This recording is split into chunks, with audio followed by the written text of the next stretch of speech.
दोस्तों नमस्कार। आज है 22 जून सन 2024 शनिवार। दोस्तों आज के एपिसोड में हम चर्चा करेंगे जमाखोरी और दालों के अनियंत्रित भावों को नियंत्रण करने के लिए सरकार द्वारा दालों पर स्टॉक लिमिट लगाने की घोषणा, और ये 21 जून से तत्काल प्रभाव से होगी लागू। जानिए विशेष रिपोर्ट विस्तार से। दोस्तों नमस्कार। कर्नल अजय, सीईओ अजय एस्ट्रोमनी गुरु, first astro finance digital channel से आपसे मैं मुखातिब होता हूं। दोस्तों दालों दलहन पर यानी पल्सेज पर हर महत्वपूर्ण सूचना एवं खबर से आपको अवगत कराने का हमने जो जिम्मेदारी ली है, उसके तहत सरकार की एक बहुत महत्वपूर्ण सूचना से आपको अवगत करा रहे हैं।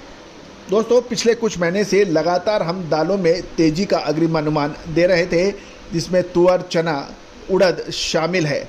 सरकार ने दालों के अनियंत्रित भावों में तेजी और जमाखोरी रोकने के लिए स्टॉक लिमिट लगाने का किया है फैसला। खबर निकल के आ रही है कि केंद्र सरकार ने दालों की तेजी रोकने, खासकर चना और तुअर की कीमतों को नियंत्रण करने के लिए आखिरी अपना हथियार चला दिया है और इसमें स्टॉक लिमिट लागू कर दी है। जमाखोरी और सट्टेबाजी को रोकने, दालों और चने के संबंध में उपभोक्ता को उचित दामों पर दाल मिल पाए, इसके लिए सरकार ने एक आदेश जारी किया है। उसमें थोक विक्रेता, रिटेलर्स और बड़े रिटेल चेन और के लिए और मिल मालिकों पे ये नियम लागू होगा। सरकार ने एक बयान में कहा है कि आयातक सहित यानी इंपोर्टर सहित लाइसेंसिंग आवश्यकताएं स्टॉक सीमा यानी 21 जून सन 2024 से तत्काल प्रभाव से लागू की जाएगी। इस आदेश के दौरान सभी राज्य एवं केंद्र शासित प्रदेशों के लिए 30 सितंबर सन 2024 तक काबुली चना सहित तुअर और चने के लिए स्टॉक सीमा तय की गई है। होलसेलर्स के लिए प्रत्येक दाल पर अलग से लागू स्टॉक लिमिट 200 टन होगी। रिटेलर्स के लिए 5 टन और प्रत्येक रिटेल खुदरा चेन प्रत्येक खुदरा दुकान पर 5 टन और बड़ी श्रृंखला के खुदरा विक्रेताओं के लिए डिपो में 200 टन की लिमिट लागू की गई है। मिल मालिकों के लिए उत्पादन के अंतिम 3 महीने या एनुअल कैपेसिटी क्षमता का 25% जो भी दोनों में से जो भी हो अधिक हो वो लिमिट मानी जाएगी। इंपोर्टर्स को भी कहा गया है कि सीमा शुल्क निकासी की तारीख से 45 दिनों के अंदर आयातित स्टॉक को क्लियर करना आवश्यक होगा। उससे अधिक आप स्टॉक नहीं रख सकते हैं। ये सभी कानूनी संस्थाओं को उपभोक्ता मामले के विभाग के पोर्टल पर स्टॉक की स्थिति की घोषणा करनी होगी। यदि उसके पास निर्धारित सीमा से स्टॉक अभी अधिक है तो उसे उस स्टॉक को कम करना होगा। 12 जुलाई तक अतिरिक्त माल बेचने की सलाह दी गई है। दालों और चने पर स्टॉक सीमा लगाना आवश्यक वस्तुओं की कीमत में संकट को दूर करने के लिए सरकार द्वारा उठाए गए उपायों की ये एक सीरीज का एक हिस्सा है। दोस्तों हमने आपको पहले भी कहा था कि सरकार आयात शुल्क में कमी करना, स्टॉक लिमिट लगा देना, सब्सिडियाँ दे देना, ये कुछ महत्वपूर्ण कदम है जो सरकार उठाती है। सरकार ने पहले चने की दाल को सब्सिडी रेट पर माल बेचा था। साथ साथ सरकार ने देसी चने पर 66% जो इंपोर्ट ड्यूटी थी उसको भी कम कर दिया था। घरेलू उत्पादन को बढ़ावा देने के लिए 4 मई से शुल्क में कटौती से आयात में कमी आई है और प्रमुख उत्पादक देशों में इससे चने की बिजाई भी अधिक हुई है।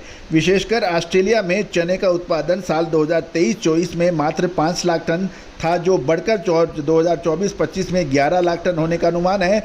इसके ऊपर हमारा एक पूरा एपिसोड हमने अपने चैनल पे दिया हुआ है कि कैसे सरकार द्वारा इंपोर्ट ड्यूटी हटाने से ऑस्ट्रेलिया में चने की बिजाई में ज़बरदस्त इजाफा हुआ, वो 133% तक बढ़ गई है। तो दोस्तों और उसकी जो पैदावार 5 लाख टन से बढ़कर 11 लाख टन होने की उम्मीद लगाई जा रही है।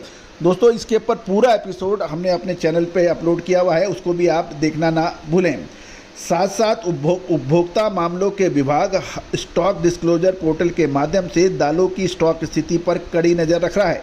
विभाग ने अप्रैल 2024 के पहले सप्ताह में सभी स्टॉक होल्डिंग इकाइयों द्वारा अनिवार्य स्टॉक को डिक्लेयर करने और लागू करने के लिए राज्य सरकार को सूचित किया था। उसके बाद अप्रैल के अंतिम सप्ताह में देश भर के प्रमुख दाल उत्पादक राज्यों और व्यापारिक केंद्रों का विजिट हुआ था और 10 मई में सभी व्यापारिक स्टॉकिस्ट, डीलर, आयातक, मिल मालर्स की बड़ी श्रृंखला के खुदरा व्यापारियों के साथ अलग अलग बैठकें भी आयोजित की गई थी ताकि स्टॉक की सच्चाई से विज्ञापन करने और उपभोक्ताओं के लिए दाल की अवेलेबिलिटी बनाए रखने के लिए उत्साहित किया जा सके।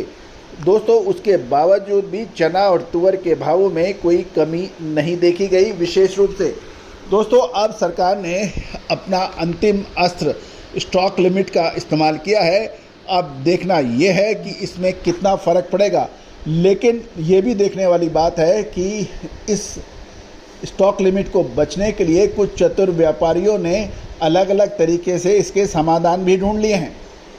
वेयर हाउसेस के अंदर एक से अधिक नामों पर स्टॉक करना, किसानों के नाम से भी स्टॉक करना आदि इत्यादि शामिल है, ऐसा हमारी ब्यूरो रिपोर्ट ने बताया है। अब देखना यह है कि इस पे कितना कारगर होगा, लेकिन ये तो निश्चित है कि सरकार हर संभव प्रयास कर रही है कि दालों के भाव में नियंत्रण हो सके। दोस्तों, चने के भावों में पिछले लगभग 3 सालों से कोई फ़ायदा किसानों को अधिक नहीं मिला था। व्यापारी भी परेशान थे, लेकिन साल 2024 में चने के दामों में तेज़ी आने से उनके चेहरे खिले हैं। अब उनको कहना है कि स्टॉक लिमिट और बंदिशों से उनको क्या फ़ायदा होगा, उल्टा नुकसान ही होगा। दोस्तों, आपकी क्या राय है, अवश्य दीजिए। All the very best, good luck, happy trading.